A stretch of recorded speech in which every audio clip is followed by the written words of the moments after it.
Na ikiwa ni saa 10:13 tunaendelea na utafiti wetu ambao unahusu tathmini ya waandishi wa habari wanawake kwa upande wa michezo kwa namna ushiriki wao ulivyo katika utangazaji wa mpira wa miguu mubashara ama live commentary ya football ndani ya Jamhuri ya Muungano wa Tanzania. Na maswali mengi, lakini leo nimekutana na miongoni mwa watangazaji nguli ambao wamekuwa kama kioo kwa watu wengi hapa nyumbani Tanzania na wana uzoefu mkubwa wa kutangaza mpira wa miguu mubashara kwenye mechi za ligi kuu, kwa sababu naamini shirika la utangazaji la taifa ndilo lenye dhamana ya kurusha matangazo kwa njia ya redio, matangazo hususan ya ligi kuu soka Tanzania bara. Kwanza kabisa dada, karibu sana kwenye utafiti wetu. Asante sana, nashukuru sana. Sawa. Uko vizuri? Ya, niko vizuri. Pengine kwa kuanza tu kwa haraka, unaionaje tathmini ya ushiriki wa waandishi wa habari za michezo wanawake katika uandishi wa habari za michezo nchini? Ya, nitaizungumza kwa upande mbili. Upande wa kwanza ni kwenye kufanya tathmini, yani uchambuzi wa mpira wenyewe, lakini sehemu nyingine ni kwenye yani watangazaji wa kufanya vipindi, program, mahost. Mahost sasa hivi wamekuwa wako wengi, na hii imetokana na kurahisishwa kwa upatikanaji wenyewe wa habari za mpira. Kwa hiyo mtu anaweza kawa siujue mpira, lakini akitafuta tu material akaweza kumuuliza mtu maswali akaja akafanya presentation nzuri. Lakini kwenye upande mwingine wa uchambuzi pia wanakuja wanawake, sio wengi sana, ni wachache ambao wanafanya uchambuzi. Na huko kwenye matangazo sasa ya mpira yale ya live ni changamoto. Mimi ninajiona niko mwenyewe.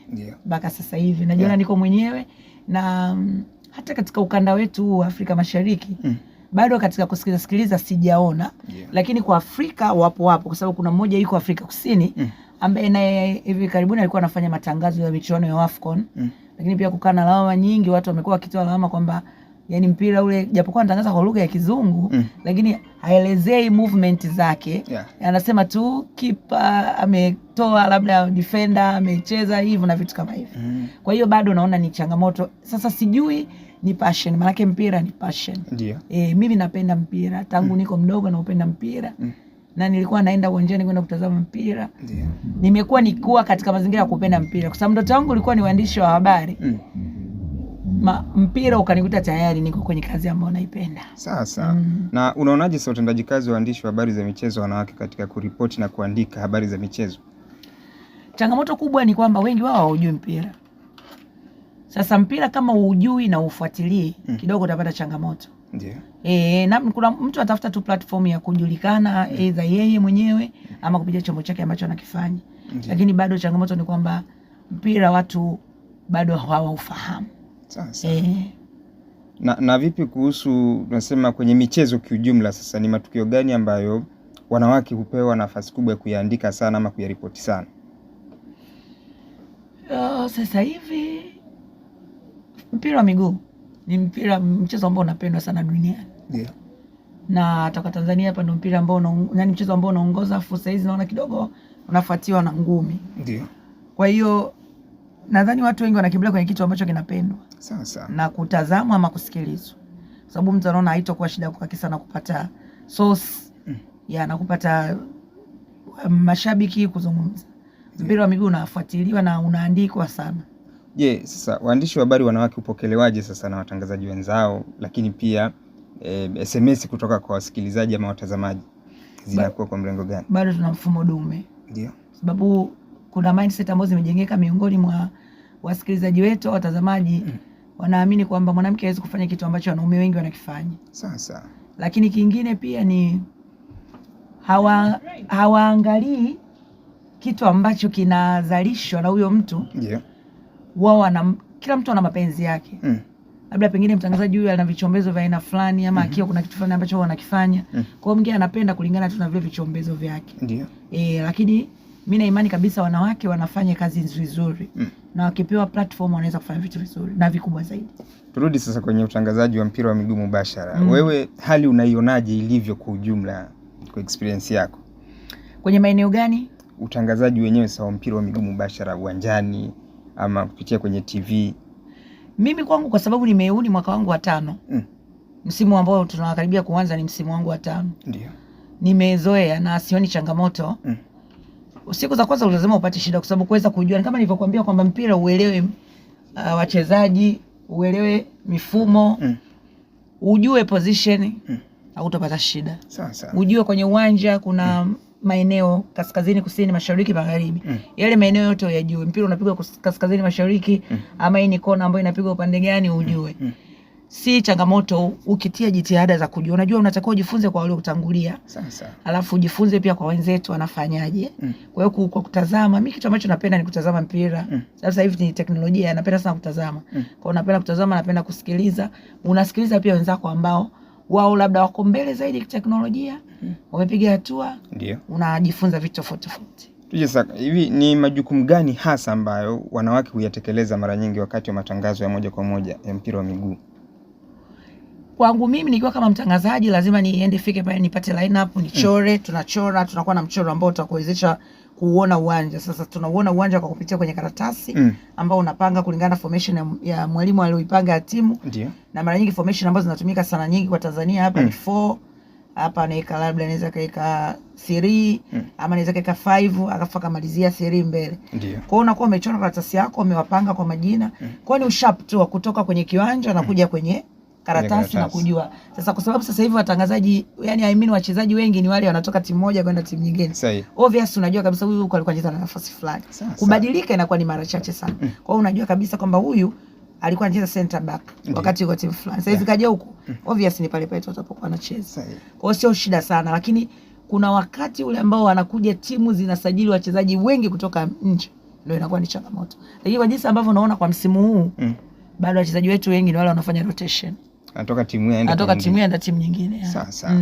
Na kwa waandishi wa habari wanawake unaweza kusema kwamba hivi ni kawaida tu kwa mwandishi wa habari mwanamke hususan habari za michezo kushiriki katika matangazo ya mpira wa miguu mbashara? Hapana, kwa sababu kutangaza kile ni kitu kingine. Ndio maana nimesema uwe na passion ya kutangaza. Kuandika unaweza kuandika tu. Kuhost kipindi unaweza kuhost tu. Sasa. Lakini kutangaza kuna vitu ambavyo vinahitajika. Uharaka wa matukio, kuweza kumjua mchezaji, kujua eneo ile analocheza, timu anayocheza kuwa na background kidogo, kujua Wayne Rooney kabla ya kwenda Manchester United alishacheza timu gani.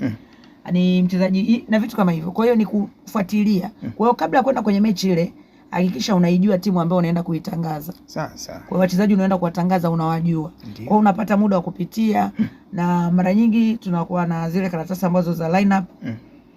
Uzitupi. Naweza kukusaidia kwa mechi zinazokuja kwa sababu kama unajua leo unatangaza mechi ya TRA labda na Mashujaa. Wakati ujao utakuja kutangaza labda TRA na Simba. Obvious first 11 itabadilika wachezaji wachache, lakini wale wachezaji wale watakusaidia kuendelea katika mchezo unaofuata. Sasa ni fursa zipi sasa zinazopatikana kwa wanawake ambao pengine wangependa kutangaza mpira wa miguu mbashara? Fursa ni hizo tu kwamba ukipata nafasi hata ya kutoka kwenda kuna matukio mengi ya kimichezo ambayo huwa yanatokea ndani na nje ya michuano ya klabu bingwa, kombe la shirikisho, kombe la dunia hilo. Kama unapata una resources, unaweza kaenda na ukafanya coverage nzuri sana tu kutokea huko. Vipi sasa chombo chako cha habari kinaunga mkono kwa kiasi gani ushiriki wa wanawake ama ushiriki wako binafsi katika matangazo ya mpira wa miguu mbashara? Yani nipo napata support. Lakini kutokana na nature labda ni mwanamke. Unajua ukiangalia watu wanachukulia kwamba mwanamke atakuwa apate kipaumbele. Kipaumbele sio kwa kiwango hicho. Lakini nafasi unaipata tu kwa sababu ni mfanyakazi, lakini kipaumbele sio kwa kiwango hicho ambacho pengine kwa watu wengine labda media nyingine zinavyowabeba, yani wakiamua kubeba agenda ya kitu fulani cha kwao, wanakibeba kwa kiwango kikubwa. Sasa. Kwenye media sasa ama kwenye chombo chako cha habari ni sera zipi ambazo ukiziona unasema hizi zinaunga mkono kwa asilimia kubwa ushiriki wa wanawake katika utangazaji wa mpira wa miguu mubashara? Hamna sera. Mimi ni passion yangu, nimependa nikaforce. Ndio. Kwa hiyo ni jitihada zangu binafsi. Kwa hiyo tunasema hakuna utaratibu ambao umewekwa na media. Hakuna utaratibu. Kwa hiyo unafikiri shida ni nini hasa ili kutokuwa na utaratibu wa kuwashinikiza wanawake ama kuwekea wanawake kwamba washiriki kwenye utangazaji wa mpira wa miguu mbashara? Labda pengine kwa chombo ni dhima yake ni nini? Sasa. Kuna kitu ambacho kinakuja lazima ni kutoa habari. Mpira unachukuliwa kama ni sehemu tu. Lakini kuna media ambazo yani wao ni kazi yao ni michezo tu. Nadhani pengine wangetoa kipaumbele zaidi.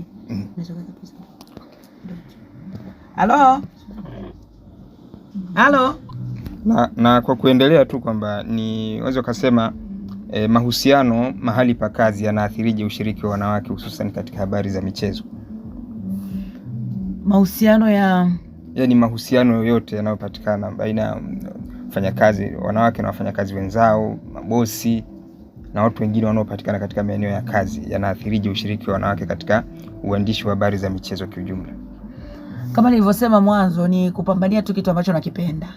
Kwa hiyo mimi napambana kwa kitu ambacho nakipenda. Kwa hiyo nikipata nafasi ya kuonyesha kile nilichokuwa nacho na kionyesha mpaka watu wanakaa wanauliza ni yeye ama sio yeye. Sasa kwa mazingira yetu na ya dunia hii ya sasa na kwa nchi za dunia ya tatu, kupata nafasi ya kupambaniwa kwa kweli ni jitihada zako binafsi. Ndio. Ni jitihada zako binafsi, upambane wewe mwenyewe kuonyesha nia yako thabiti ya kitu ambacho unataka kukifanya ili kutimiza dhamira yako. Na tukirudi, ni fursa zipi za mafunzo ambazo pengine huwa zinatolewa katika kuandaa wanawake sasa katika ushiriki wa matangazo ya moja kwa moja ya mpira wa miguu mbashara?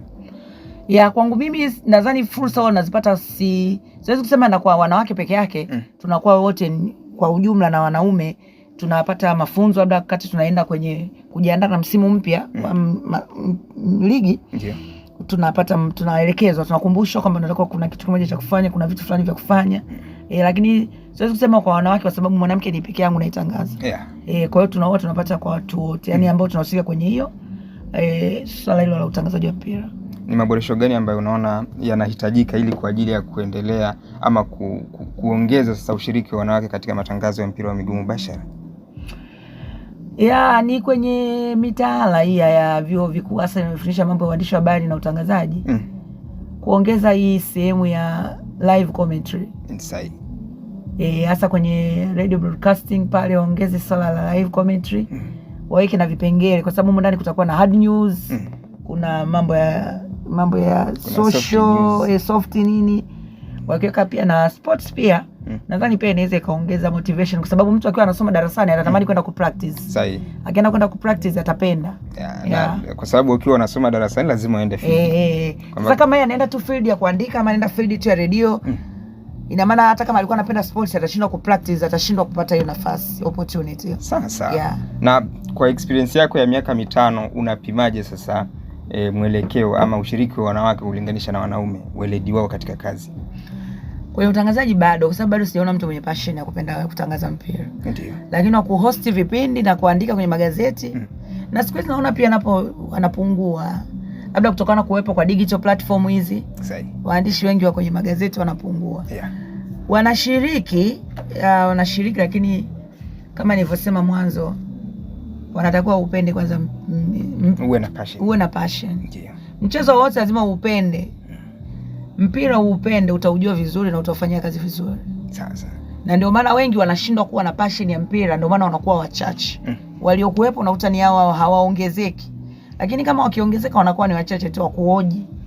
Kitu ambacho tunataka mtu wa kuelezea, yani kama kulivyokuwa kwa wachambuzi ni wachache sana Tanzania hapa ambao wanachambua mpira tactical. Ndio. Na ndivyo ugumu kwa sababu wale lazima wapate sema uwe na muda wa kuangalia, usome, uangalie wenzako wanafanya nini. Sahihi. Bana, mimi nikushukuru sana kwa muda wako. Asante. Na nafikiri itatusaidia kukombeleni katika kuboresha na itaenda kuwasaidia pia. Shukrani sana. Research zenyewe wanazifanyia kazi hizi.